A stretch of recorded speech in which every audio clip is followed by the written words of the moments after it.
Teman-teman, ini ada berita bagus lah ya, update terkini dari Suara Dermayu.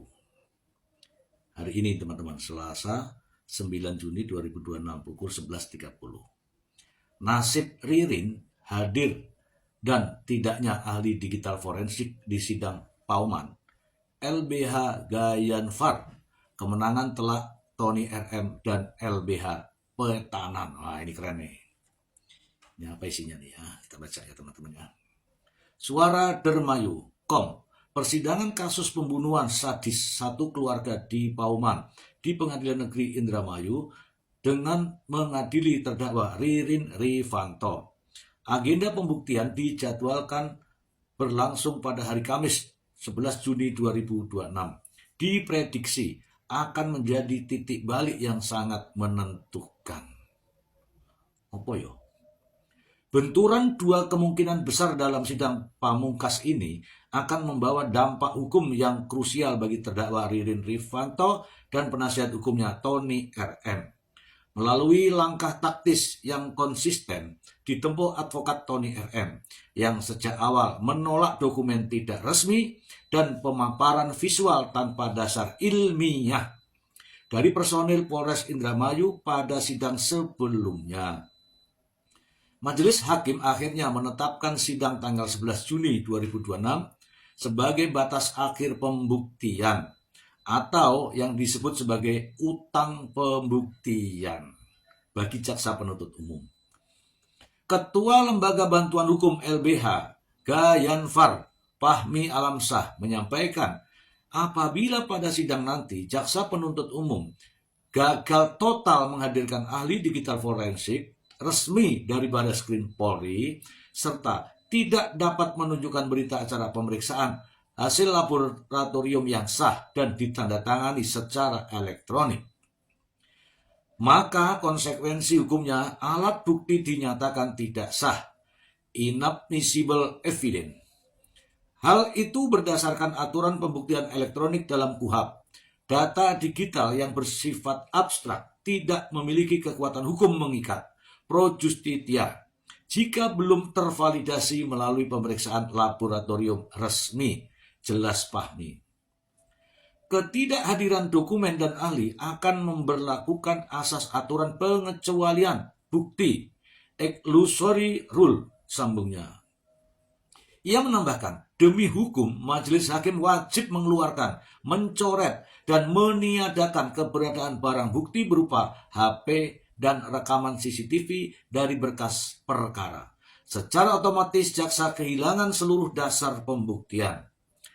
Lanjut Fahmi menjelaskan segala pemaparan visual mengenai riwayat unduhan aplikasi MyChat, catatan jurnal hingga rekaman video CCTV yang kabur yang disebut menunjukkan aktivitas mengangkat jenayah Budi pada pukul 02.46 dinyatakan ilegal dan tidak memiliki nilai hukum apapun. Kemudian kondisi ini diperparah dengan pengakuan penyidik sendiri di bawah sumpah yang menyatakan bahwa kesimpulan terhadap video tersebut hanyalah analisis pribadi berdasarkan keterangan prio terdakwa. Tanpa pengesahan dari ahli digital forensik dari Barreskrim Polri, hakim wajib mengabaikan seluruh keterangan lisan tersebut. Jadi, yang diklaim Kasat Reskrim Polres Indramayu AKP Arwin sebagai sesuatu yang ilmiah itu bernilai sampah yang harus dibuang tegasnya. Iya ya, bilangnya kan pakai scientific investigation, tapi kok belum ada dari digital forensik ya. Fahmi menegaskan KUHP secara tegas melarang menjatuhkan putusan bersalah jika terdapat kejanggalan yang mendalam pada alat bukti. Fakta persidangan menunjukkan bahwa ponsel Ririn Rifanto mencatat jaringan Telkomsel padahal secara fisik menggunakan kartu ganda operator Tri, serta adanya penghapusan data WhatsApp yang diduga terjadi saat barang disita. Masih bertahan nih teman-teman ya. Itu semua menimbulkan keraguan hukum yang absolut, reasonable doubt, ujarnya. Dia menambahkan, hal ini mengacu pada prinsip hukum utama in dubio pro reo, yang menyatakan bahwa jika terdapat keraguan-raguan putusan harus menguntungkan terdakwa. Majelis hakim memiliki kewajiban hukum untuk menjatuhkan vonis bebas murni free spark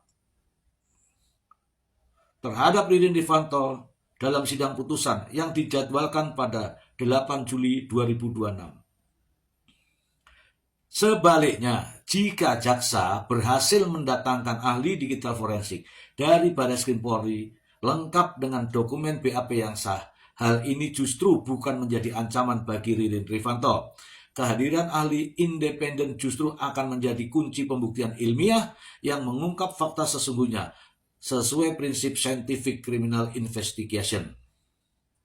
Pemeriksaan yang dilakukan oleh tim pusat bekerja secara objektif menggunakan data mentah, raw data, tanpa dapat dipengaruhi oleh interpretasi pihak manapun. Hasil ahli digital forensik akan memaparkan data log registration, BTS, Seldam, serta koordinat Global Positioning System, GPS, yang terekam di dalam HP Ririn Rifanto dan juga HP Joko pada tanggal 29 Agustus 2025 dini hari di Penganjang. Dokumen resmi dari laboratorium tersebut membuktikan secara empiris bahwa pada waktu terjadinya peristiwa kritis, tepatnya pukul 00.30 dini hari, ponsel Ririn Rifanto berada di jalur asrama Penganjang bersama Joko. Ya, ini teman-teman ya, ini keren nih. Ahli video forensik akan menjawab perintah hakim melalui analisis karakteristik fisik berdasarkan ilmu antropometri, meliputi struktur rahang, bentuk mata, dan kerangka wajah yang terekam pada rekaman CCTV. Ini panjang sekali teman-teman, saya